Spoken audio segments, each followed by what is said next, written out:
Emmanuel Macron a félicité ce vendredi 17 mai 2024 au cours d'un entretien téléphonique Mahamat Idriss Déby Itno pour son élection à la présidence du Tchad, pays dont il dirigeait la transition depuis 3 ans, et le président français a appelé à la poursuite du dialogue politique, a rapporté l'Élysée dans un communiqué. Le président de la République a salué l'engagement démocratique du peuple tchadien qui s'est mobilisé dans le calme le jour du scrutin, souligne le texte. Il a également dit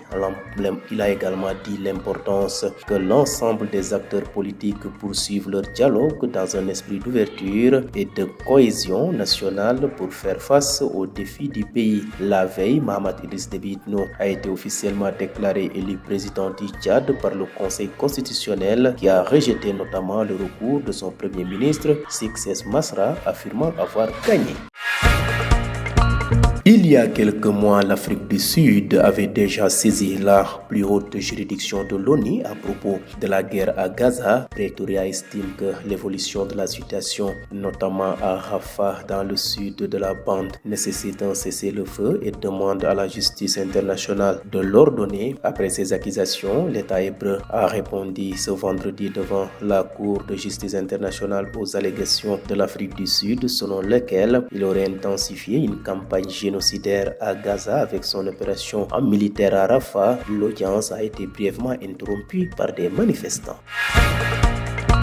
Bouclons rapide sur le vol de l'actualité internationale en Asie-Pacifique où la Corée du Nord a tiré plusieurs missiles balistiques ce vendredi 17 mai, a annoncé l'armée sud-coréenne. Ces tirs de courte portée vers l'Est ont été qualifiés de provocation par Séoul, alors que la veille, la Corée du Sud et les États-Unis ont effectué des exercices militaires, une agitation qui s'inscrit dans un contexte régional particulier avec la visite de Vladimir Poutine dans la ville chinoise d'Harbin, à quelques centaines de kilomètres de la frontière nord-coréenne. xibaaru bitim réew ci seen télévision régionale di Prestige ñu daal di ko tàmbale ak njiitu réewum France di Emmanuel Macron. moom de daal dina félicité tey jii ci arjuma ji yem ak juróom-ñaar fukki fan ak juróom-ñaar ci weeru mai ci atum 2024 ginnaaw bu mu woote téléphone ki nga xam ne mooy Mahamat Idriss Déby Itno ginnaaw buñ ko falee ci élection présidentielle yi nga xam ne ñoo amoon ci dëkku Dubaï di Tchad googee. ginnaaw nag bi Mahamat Idriss Déby Itno nekkee ca bopp réew ma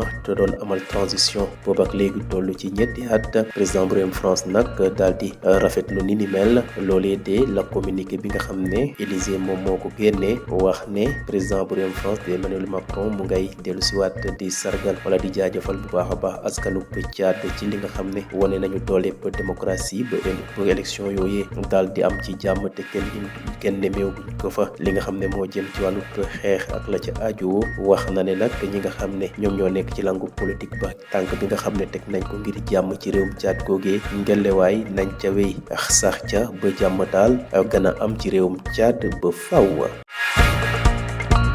jóge fi nga xam ne moom mooy Tchad addu ci li nga xam ne moo jëm ci diggante Afrique du Sud ak Israël. ay weer a ngi nii Afrique du Sud kalaame woon réewum Israël ca haute juridiction bu l'ONU ci li nga xam ne mooy ñaawteef ya ñuy def ca bande de Gaza di faat ay doomu aadama te teguñu ko fenn. Pretoria nag wax ne situation bi nga xam ne moo am ca Rafah ca bande de Gaza loolu nag nekk na loo xam ne lu doy waar la ba li jëm ci wàllu cessez-le-feu war nañ ko mën a amal te mu ngi koy wax juridiction internationale bi nga xam ne dafa pootoo ci mboolem kuréelu xeet yi mu daal du àddu ci ni mel. ginnaaw nag bi Afrique du Sud accusé Israël ci li nga xam ne moo jëm ci ni mel, état hébreu de tey jii ci àjjuma ji ñu nga doon jàkkaarloog àttekat ya di indi nag la nga xam ne mooy tontu ci ni mel, wax ne wala delluwaat ci la nga xam ne Afrique du Sud wax na leen ko te ñu ne dañ koy def ca bande de Gaza te ñu koy méngole ak la ñuy wax génocide ci li nga xam ne dañ ko fay def rawatina ca fa nga xam ne mooy goxub Rafah. audience ba nag mujjuwul egg, la ko waral ay manifestants de ñoo dugg ca saal ba mu yëf ya daal di tas. jeexale xibaaru bitim réew yi fi nga xam ne mooy Corée du Nord wala ci Asie Pacifique. Corée du Nord nag daal dina amal tey jii de ci bésub arjuma ji fukki fan ak juróom-ñaar ci weeru mai ci atum 2024 ne ay sokkib missile ña xam ne ni mel mooy armée bu Corée du Sud wax nañ ne sax tiirub missile yooyee ay courte portée lañu ñu ngi ko daan sokki nag jëmale ci bëj penkub seen frontière ak Corée du Nord ak Corée du Sud wax nañ ne nag loolu de dañ koy jàppee ne Pyongyang day def provocation ndax ca bésub alxames gi démb Corée du Sud ak États-Unis amoon nañu ay exercice militaire ca fa nga xam ne mooy gox ba ñu gis ne nag loolu jàpp nañ ne moom naqari ñi nga xam ne ñoom ñooy waa Corée du Nord ba ñu amal la nga xam ne mooy sokkib missile di yëglu ñu jàpp ne nag tiirub missile yooyu sax de mu ngi tombé ak tukki bi nga xam ne njiitub réewum Russie di Vladimir Poutine mu ngi koy amal ca Chine te sax mu nga woon ca ville bu ñuy wax Harbin foofu nag digganteem ak frontière Corée du Nord mu nga toll ci téeméeri kilomètre ba tax na daal waa Corée du Nord daal dinañu yëglu di wane seen bopp ca la nga xam ne moo jëm ca la ñu nemmeeku ca diggante exercice militaire yooyu nga xam ne dafa am ci diggante Corée du Sud ak États-Unis